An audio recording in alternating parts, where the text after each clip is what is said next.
السلام عليكم ورحمة الله وبركاته. هنتكلم النهاردة عن الانتربول، وفي الموضوع ده هنتعرف على ايه هو الانتربول، ومن هي الدول العربية الأعضاء بالانتربول، وايه هي نشرات الانتربول وأنواعها، والشروط الواجب توفرها لقبول نشرة بالانتربول، والأسباب والحالات اللي بيتم فيها رفض نشرة الانتربول، وهل يحق للأفراد العاديين تقديم نشرة انتربول. خلينا نبدأ. الانتربول هو اختصار لكلمة الشرطة الدولية، واللي اسمها بالكامل منظمة الشرطة الجنائية الدولية. هو أكبر منظمة شرطة دولية، وأنشئت عام 1914، وعدد الدول الأعضاء بها 194 دولة، ومقر منظمة الانتربول تقع في ليون بفرنسا. والهدف من إنشاء منظمة الانتربول إقامة عالم يتم في تطبيق القانون، وده من خلال التواصل بين أجهزة الشرطة في أنحاء العالم. والرؤية دي كان هدفها مواكبة تطور الجريمة واللي أصبحت عابرة للحدود.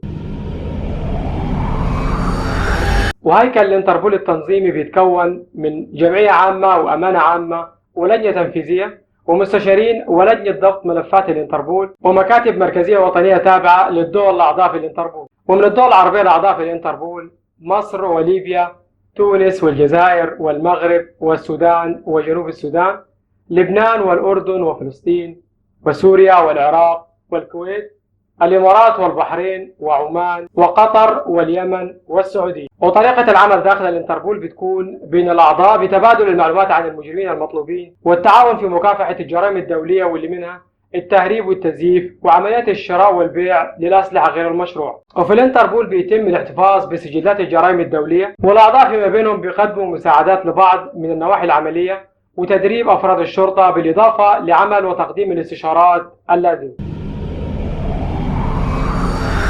نشرات الانتربول. نشرة الانتربول بتكون عبارة عن تنبيه دولي مقدم من دولة عضو في الانتربول، وبيتولى الانتربول توزيع النشرة على الدول الأعضاء للإبلاغ عن الجرائم والمجرمين والتهديدات. والبيانات اللي بتكون في نشرة الانتربول بتكون بتتعلق بأفراد مطلوبين لارتكابهم جرائم خطيرة، أو بتتعلق بأشخاص مفقودين أو جثث مجهولة الهوية، أو بتتعلق بتهديدات محتملة، أو أشخاص هاربين من السجون، أو حتى طرق عمل المجرمين. ونشرات الانتربول 8 أنواع، منها 7 أنواع لكل منها لون ترمز لشفرة معينة. والنشرة الثامنة بتكون خاصة بين الانتربول ومجلس الأمن التابع لهيئة الأمم المتحدة. ونشرة الانتربول عادة بيتم طلبها من المكاتب المركزية الوطنية التابعة لأحد الدول الأعضاء بمنظمة الانتربول، أو كيان دولي معتمد أمثال مجلس الأمن التابع لهيئة الأمم المتحدة أو المحكمة الجنائية الدولية. ونشرة الانتربول أو نشرات الانتربول بيتم نشرها على الموقع الآمن لمنظمة الانتربول، ومن الممكن أنه يتم نشر مقتطفات منها إذا وافقت الدولة المقدمة طلب النشرة، وبالتالي يستطيع الأشخاص العاديين الاطلاع على مقتطفات النشرة على الموقع العام لمنظمة الانتربول، وده في حال إذا وافقت الدولة مقدمة الطلب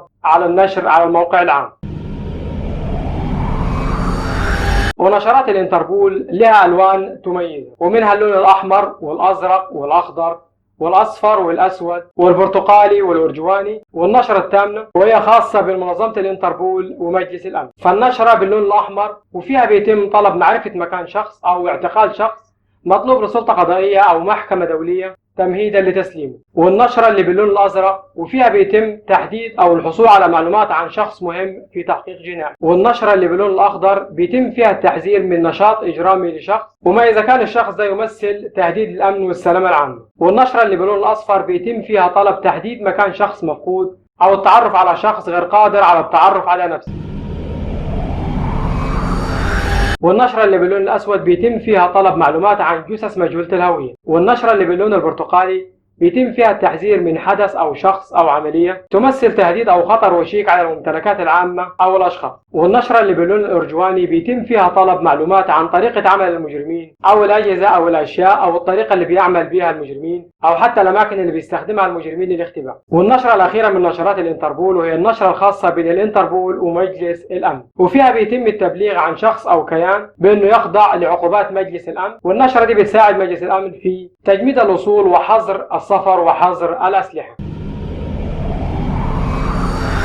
ولكن هل من الممكن أن يرفض الانتربول نشرة لدولة عضو؟ الأسباب اللي ممكن تخلي منظمة الانتربول ترفض نشر الدولة عضو: مخالفة النشرة لدستور منظمة الانتربول، وده بيكون بمخالفة النشرة للإعلان العالمي لحقوق الإنسان، أو متعلقة بأسباب سياسية أو عسكرية أو دينية أو عرقية أو حتى تتعلق بلاجئ سياسي. وبالتالي فأعمال الانتربول تتمثل في محاربة المنظمات الإرهابية وجرائم المخدرات والإجرام المالي التكنولوجي والمتمثل في القرصنة وجرائم القتل والدعارة والسرقة والإخلال بالأمن العام.